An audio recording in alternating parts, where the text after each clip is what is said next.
Dear student, তো আজ আমি আলোচনা করিম যে তোমালোকে মেট্রিক পরীক্ষাত কিমান নম্বর পালে কি ডিভিশন পাবা। তো তোমালোকে কিমান নম্বর পালে ফার্স্ট ডিভিশন পাবা, বা কিমান নম্বৰ পালে সেকেন্ড ডিভিশন পাবা, বা কিমান নম্বৰ পালে থাৰ্ড ডিভিশন, তাৰপিছত স্টাৰ মাৰ্ক বা ডিস্টিংশন। ঠিক আছে, তো এইকেইটা তোমালোকে কিমান নম্বৰ পালে পাবা সেই বিষয়ে আমি এটাকৈ আলোচনা কৰিম।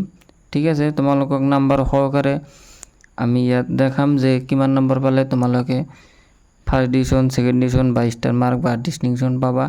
তো ভিডিওটো ভাল লাগিলে এটা লাইক করে দিবা। তো এতিয়া আমি আৰম্ভ কৰিম যে তোমালোকে কিমান নম্বৰ পালে কি ডিভিশন পাবা মেট্ৰিক পৰীক্ষাত। তো ইয়াত চোৱা, মই ইয়াত লিখি লৈছোঁ, প্ৰথমে লিখিছোঁ যে থাৰ্ড ডিভিশন। ঠিক আছে, থাৰ্ড ডিভিশন পাবলৈ হ'লে কিমান নম্বৰ লাগিব? 270 পৰা 299। ঠিক আছে, 270 পৰা 299 ইয়াৰ ভিতৰত নম্বৰ পালে তোমালোকে পাবা থাৰ্ড ডিভিশন। ঠিক আছে, আৰু ইয়াৰ পিছত আহিল সেকেন্ড ডিভিশন। তো সেকেন্ড ডিভিশন পাবলৈ হ'লে তোমাৰ কিমান নম্বৰ পাব লাগিব?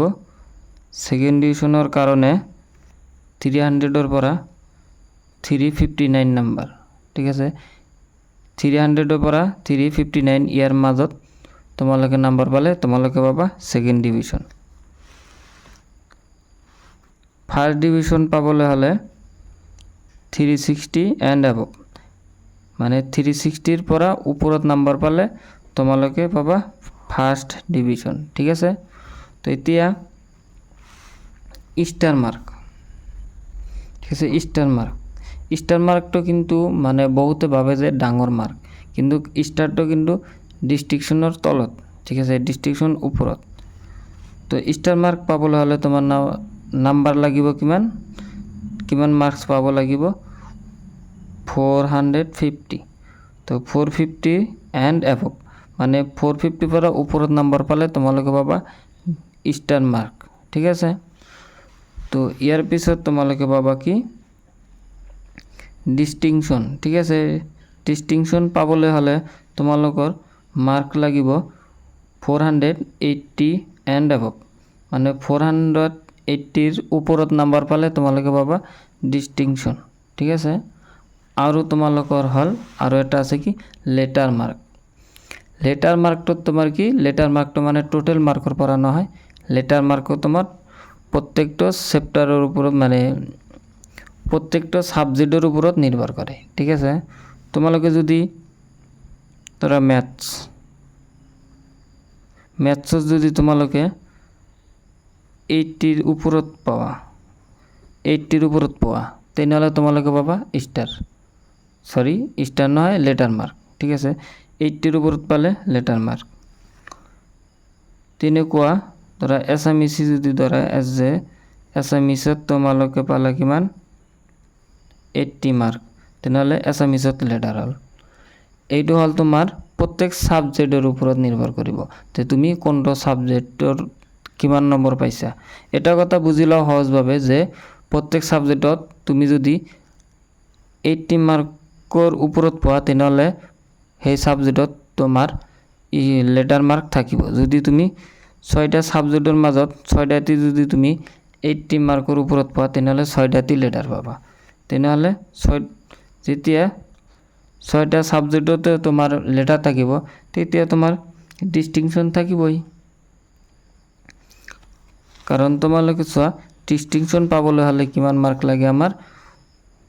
480। ঠিক আছে, তো যদি তুমি 80 মাৰ্ক কৰি 6টা সাবজেক্টত পোৱা তেনেহ'লে কিমান মাৰ্ক আহিব চোৱা। 0, 6ৰ লগত 8 পূৰণ কৰিলে 48। চাইছা, 480 মাৰ্ক। তো তোমালোকে যদি 6টা সাবজেক্টত, মানে 6টা সাবজেক্টত যদি তোমালোকৰ লেটাৰ থাকে তেনেহ'লে তোমালোকে ডিস্টিংশন পাবাই 100% গ্যাৰান্টি যে যদি 6টা সাবজেক্টত তোমালোকৰ লেটার মার্ক থাকে তেনেহ'লে তোমালোকে ডিস্টিংশন পাবা। কিন্তু তোমালোকে ডিস্টিংশন নাপালেও লেটার মার্ক থাকিব পাৰে, কিন্তু 6টাত থাকে, মানে গোটেইকেইটা সাবজেক্টত নাথাকে।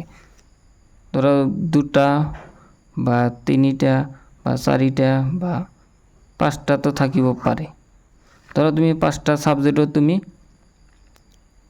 80 মাৰ্ক কৰি পাইছে ঠিক আছে 5টাত পাইছে 5টা সাবজেক্টত তোমালোকে 80 মাৰ্ক পাইছে আৰু এটা তোমালোকে 50 মাৰ্ক পাইছে তেনেহলে কি হ'ব ইয়াত যদি তুমি কৰা তেনেহলে কি হ'ব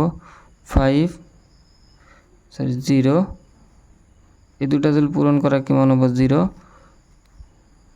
400 হ'ব 400 আৰু ইয়াত আছে কিমান 50 তেনেহলে হ'ব কিমান এই দুটা যোগ কৰিলে 450 কিন্তু 450 পালে তোমাৰ ডিস্টিংশন নহয় ঠিক আছে তো তোমালোকে কম পাবা কিন্তু যেতিয়া তোমালোকে 6টা সাবজেক্টতে লেটার থাকিব তেতিয়া ডিস্টিংশন পাবাই তো এইখিনি আছিল আজিৰ এটা সৰু ভিডিও তোমালোকক ইনফৰমেশন দেওয়াৰ কাৰণে যে তোমালোকে কিমান মাৰ্ক পালে কি ডিভিশন পাবা মানে বহুতে কমেন্ট কৰিছে সেই কাৰণে তোমালোকৰ কাৰণে এই ভিডিওটো লৈ আহিছো যদি ভিডিওটো ভাল লাগে এটা লাইক কৰিবা চেনেলত নতুন হলে সাবস্ক্ৰাইব কৰিবা আজিৰ কাৰণে এইখিনি বাই বাই টাটা